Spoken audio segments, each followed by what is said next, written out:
2 Coríntios, capítulo 12, 1 a 6. É necessário continuar a gloriar-me. Mesmo que isso não sirva para nada, passarei as visões e revelações do Senhor. Conheço um homem em Cristo que há 14 anos foi arrebatado ao terceiro céu. Se isso aconteceu no corpo ou fora do corpo, não sei. Deus sabe. E sei que esse homem, se isso aconteceu no corpo ou fora do corpo, não sei, Deus sabe, foi arrebatado ao paraíso e ouviu palavras inexprimíveis, as quais não é permitido ao homem mencionar. Nesse homem eu me gloriarei, mas não me gloriarei em mim mesmo, a não ser nas minhas fraquezas. Mas, mesmo que quisesse gloriar-me, eu não seria louco, porque estaria dizendo a verdade. No entanto, abstenho-me de fazê-lo, para que ninguém pense de mim além do que em mim vê ou de mim ouve. Até aí.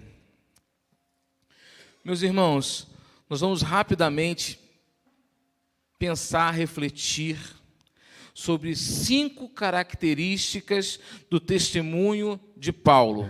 5 características. A experiência com Deus é diferente de um aprendizado. Como o texto diz, Paulo não se gloria na sua experiência com Deus. Ele às vezes, em alguns outros textos, fala que ele é judeu de judeu, que ele é fariseu de fariseu, e todo mundo sabe de todo o conhecimento que Paulo tinha em relação à literatura grega, à filosofia e às doutrinas judaicas. Nisso, você é um bom médico, você é um bom engenheiro, você é um bom advogado. Eu estudei para isso, né? Eu tenho a graça de Deus na minha vida e eu posso me gloriar de ter sido um bom aluno. É diferente do que Paulo está falando aqui. Paulo está falando que a revelação que ele recebeu é graça concedida por Deus. Então, ele não pode se gloriar nessas revelações que ele recebeu do Pai, que ele foi arrebatado ao terceiro céu. A gente já vai ver o que é isso tudo. Não serve para nada, porque a experiência é pessoal. A experiência pessoal, ela não faz doutrina. O que faz doutrina é a palavra de Deus. Então, se você se tranca no quarto, se você levita, se você cai no chão, se você rodopia, se você ora em língua, isso é uma experiência pessoal. Isso não traz doutrina e você não pode, de maneira nenhuma, se gloriar por isso. Algumas igrejas acabam separando as pessoas em castas, tipo assim, ou é batizado pelo Espírito Santo, ou não é batizado pelo Espírito Santo. Quem é batizado pelo Espírito Santo ora em língua. Então, se você não ora em língua, você não é batizado pelo Espírito Santo. Isso transforma dentro da igreja, divide a igreja entre os batizados pelo Espírito Santo e os não batizados pelo Espírito Santo. Eu quero dizer para você que todo mundo que é batizado pelo Espírito Santo. A questão de língua é uma outra história, a gente pode até falar disso uma outra vez, mas a experiência pessoal não é doutrina. Paulo fala isso muito claramente no texto. A experiência pessoal é Deus falando somente com você. Isso está lá no capítulo 4 de 2 Coríntios, que ele fala, não nos pregamos nós mesmos, mas Cristo como Senhor. Ele fala isso, porque quando você fala de acordo com a sua experiência, você se coloca na frente do testemunho e o evangelho fica para trás. E é exatamente isso que Paulo quer combater aqui nesse texto. Aqui Paulo está defendendo seu apostolado, porque a igreja vive falando, será que ele é apóstolo, ele não conviveu com Jesus, e ele está sempre tendo que provar o apostolado dele. Então, ele conta a história de um homem que foi arrebatado aos céus e recebeu revelações de Deus. Ele está falando dele mesmo. E ele se coloca como louco. Eu vou voltar um pouquinho no texto daqui a pouco, vocês vão entender mais ou menos o que ele está querendo dizer. A experiência espiritual é a maior de todas, mas ele não se gloria nela, porque isso foi dado de graça. Então, qual é a primeira característica do testemunho ou da experiência que Paulo tem para dar aos coríntios? No versículo 1, ele fala que é necessário continuar a gloriar-me, é necessário continuar a orgulhar-me, é necessário continuar a envadecer-me. Mas ele fala isso como se tivesse um louco falando. Ele fala isso com ironia. Ele vai dizendo para assim, olha, eu vou me envaidecer aqui, então eu vou dar uma de louco. Aí ele começa a falar sobre as experiências dele. Ele está fazendo um procedimento inverso. Ele está dizendo que ele vai falar das experiências dele como um louco, como um irônico, dizendo exatamente o contrário, que é para não se orgulhar disso. Parece contraditório, mas é Paulo, a gente tem que entender. Paulo tem uma mente muito brilhante, a gente vai ter que prestar bem atenção nisso aí. Vai ser bem rapidinho, é um texto muito, muito fácil, embora não pareça, mas é um texto muito fácil de se entender quando a gente disseca ele. Ele está dizendo que a revelação dele, a revelação que ele recebeu dos céus, não serve para nada em relação aos irmãos. Lembra que eu falei? A sua experiência pessoal é sua, é Deus falando com você, serve para o seu ministério. Então, Paulo está falando que a experiência que ele teve no terceiro céu não serve para nada para a igreja, não serve para nada diante dos irmãos, porque a experiência é dele. Foi ele que recebeu essa experiência. Ele vai até conduzir o seu ministério de acordo com o que ele aprendeu diretamente do Pai quando foi arrebatado. Só que ele não precisa falar, se envaidecer, se gloriar por ter tido essa experiência. Porque o seu ministério é o seu conhecimento que foi dado por Deus. Isso está no versículo 1. É necessário continuar a gloriar-me, mesmo que isso não sirva para nada, passarei as visões e revelações do Senhor.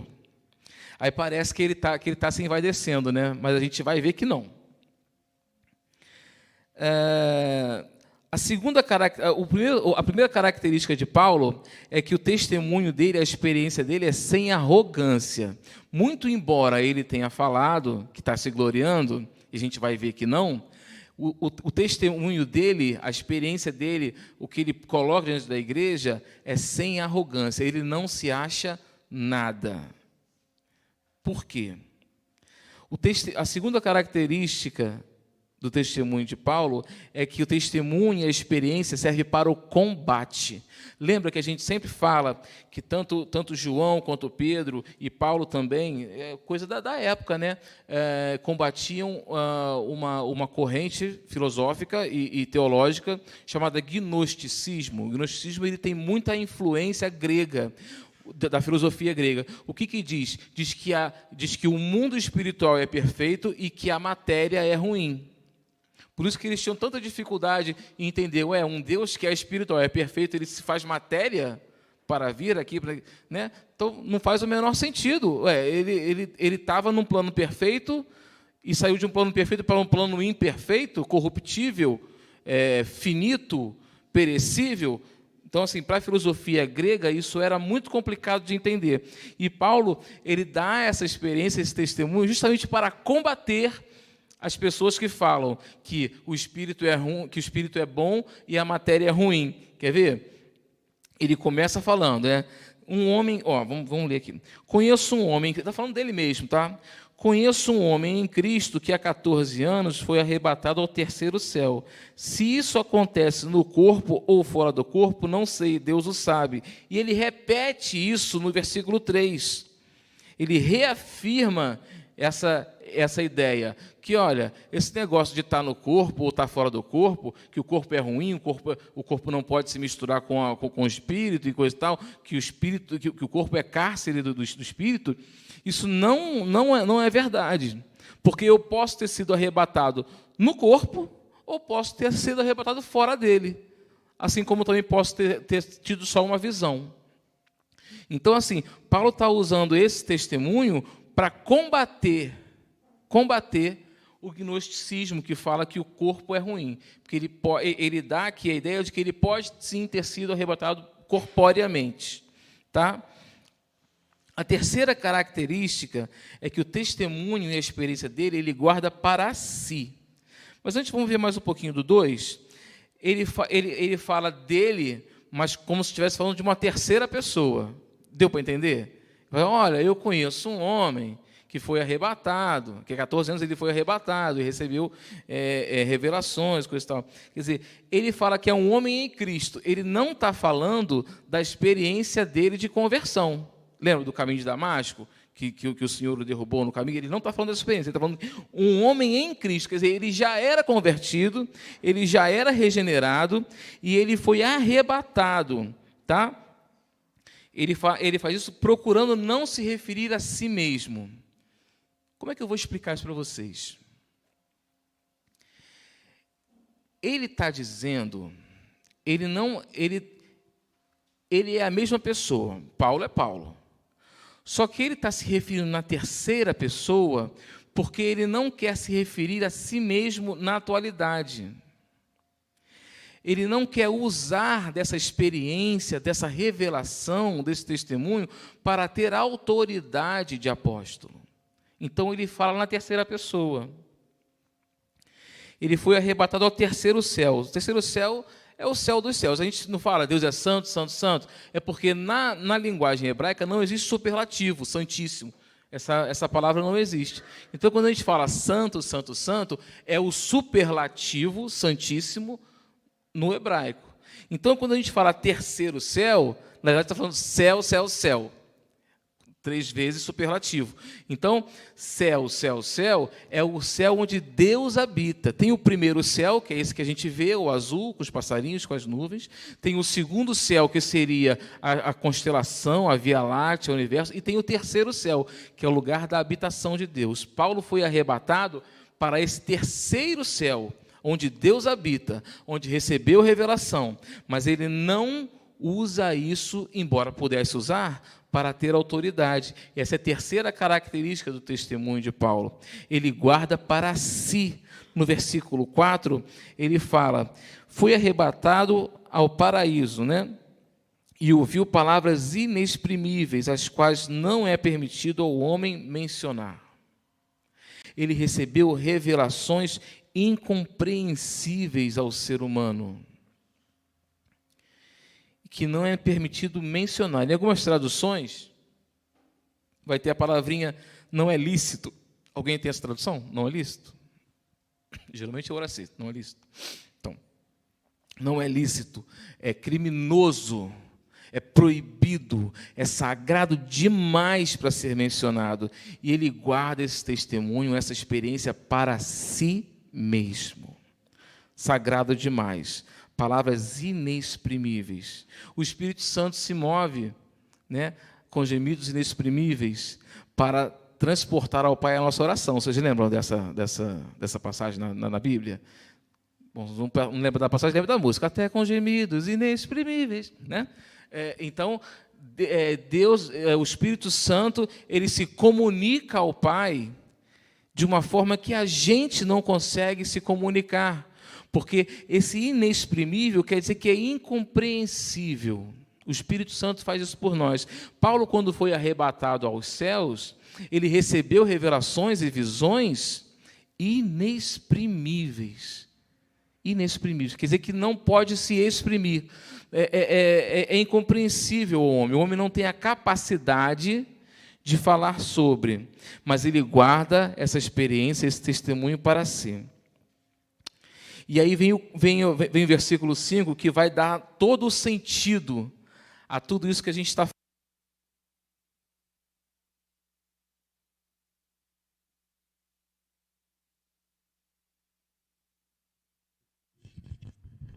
vai dar todo o sentido para isso que a gente está falando, no versículo 5. No versículo 5, ele fala assim: neste homem eu me gloriarei, mas não me gloriarei em mim mesmo, a não ser nas minhas fraquezas. Que nó! E agora?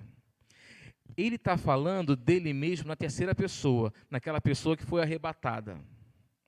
Nessa ele pode se gloriar, nessa que foi arrebatada, mas não nele mesmo. Ele não se gloria em si mesmo, porque ele se gloria nas suas fraquezas. Esse é um assunto para a noite. Quem quiser vir à noite, a gente vai continuar esse texto sobre o espinho na carne. O que era o espinho na carne de Paulo? Então, já se sintam convidados para a gente hoje debruçar sobre o espinho na carne de Paulo, que é a continuação desse texto. Nesse homem que foi arrebatado, eu me gloriarei, porque Deus teve misericórdia dele e revelou a ele todas as questões inexprimíveis, inescrutáveis, coisas que não são permitidas, que não são lícitas nem de mencionar, porque são sagradas demais. Não me gloriarei em mim mesmo, mas nas minhas fraquezas. A gente vai saber que o poder de Deus se aperfeiçoa na fraqueza. Então, a chave para entender as características do testemunho de Paulo se encontram a partir do versículo 5, que a gente vai encontrar a quarta característica do ministério, do testemunho, da experiência de Paulo, que é o testemunho não sobre si mesmo, mas o testemunho é sobre o poder de Deus. É muito fácil você chegar aqui, você ter a sua experiência com Deus e falar: eu tive uma experiência com Deus. Olha só como eu sou bonzão. Olha só como eu sou ungido. Eu tive uma experiência, eu fui levitado, eu fui trasladado, eu fui arrebatado, enfim. Eu fui reavivado. E você falar sobre essa experiência e o evangelho ter ficado para trás. Paulo fala aqui nesse texto que, embora ele tenha tido essa experiência com Deus, ele não se gloria nisso. Ele não se gloria pela experiência que ele teve, ele se gloria na sua fraqueza. No Paulo que está aqui na terra. A quinta característica de Paulo... deixa eu voltar aqui no versículo 5. Nesse homem me gloriarei, que ele é fraco, ele é dependente, ele é humilde, mas é sabedor da glória. Apesar dele entender a glória, porque ele foi revelado com gemidos inexprimíveis, ele não se gloria, porque ele é fraco, ele é dependente e ele é humilde. Ele não se gloria em si mesmo pela totalidade das suas experiências carnais, da sua sabedoria, sua inteligência, mas nas suas fraquezas, na sua dependência, nas suas aflições, nos seus açoites, no seu sofrimento, na sua perseguição. É nisso que ele se gloria, e não no Paulo apóstolo que foi lá e teve as revelações. Muito embora, no versículo 6... a gente vai ver que, se ele quisesse, ele poderia.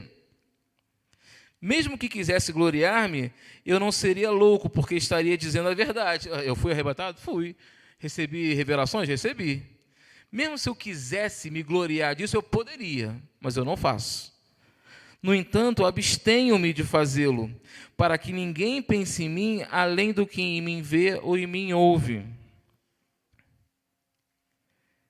Paulo tem o direito adquirido de ter sido corroborado como apóstolo,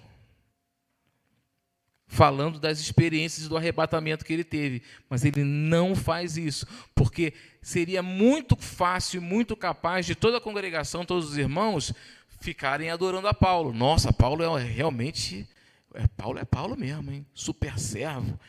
Mas não é isso que ele quer. Ele quer evidenciar, antes das experiências dele, o evangelho, o reino. Mas abstenho-me para que ninguém pense além disso. O foco aqui é o evangelho e não a experiência, a fim de que ninguém considerá-lo mais do que um servo, um superservo. Paulo não queria que ninguém o considerasse pelas experiências passadas, mas o seu testemunho atual, as coisas que ele faz ali, não o que ele sabe ou o que foi revelado, mas a conduta dele, o ensinamento dele, do que ele fala, do que ele vive. E essa é a quinta característica do testemunho e da experiência de Paulo. O testemunho com o foco certo. O foco não é a experiência de Paulo, o foco é a experiência, o foco é a pregação do Evangelho de Deus. E eu queria, irmãos, que vocês pensassem um pouco nisso, lançassem um pouco luz sobre isso. Você tem um ministério? Você tem um testemunho? Ou o seu testemunho é o testemunho dos outros? Quando é que você vai ter o seu testemunho e a sua experiência? E não ficar contando a experiência dos outros. E quando você tiver essa experiência, esse testemunho, você vai se gloriar nela? Ou se você já tem? Ela serve para te engrandecer, para te fazer um super crente, um crente que as pessoas observam, que as pessoas até copiam? Ou essa experiência, esse testemunho serve para engrandecer o Evangelho? Coloque o seu testemunho, a sua experiência no lugar correto. Tenha o foco no lugar correto. Nós somos ferramentas usadas por Deus para a sua honra e para a sua glória. E que nós não queiramos nada além disso. Sermos usados e mais usados para a honra e para a glória de Deus. Amém? Uma palavra bem rápida, né, para os irmãos pensarem na conduta e aonde está o coração de cada um. Que nós possamos cada dia mais sermos mais servos, que não tenhamos confusão de identidade, nós sejamos ovelhas, mas tem ovelha que se acha dono do aprisco. Confusão de identidade, né? A gente é ovelha, mas tem hora que a gente se acha dono do aprisco. O dono do aprisco é o Senhor. Sejamos ovelhas. Amém? Amém. Vamos orar. Senhor, meu Deus, muito obrigado pela palavra de hoje, Pai. Muito obrigado por essa manhã. Nós estamos aqui reunidos, estaremos agora em assembleia decidindo o caminho que a sua igreja deve seguir. Esteja com todos nós. Muito obrigado, Pai, pela sua misericórdia. Muito obrigado pela sua sabedoria. Muito obrigado porque o Senhor é Deus e porque o Senhor é o nosso Deus. Muito obrigado. Só temos a agradecer pelas revelações que o Senhor tem nos dado ao coração, pelo nosso ministério, pelo nosso testemunho. Sonda o nosso coração, Senhor, para que Ele caminhe no lugar certo, com o foco certo. Que o nosso testemunho, nossa experiência seja sem arrogância, sirva para o combate às heresias, não seja um testemunho próprio, mas um testemunho do Evangelho. Que ele tenha o foco correto, que é Jesus Cristo. O holofote direcionado para Jesus Cristo. Que nós diminuamos e que tu cresças. Em nome de Jesus. Amém.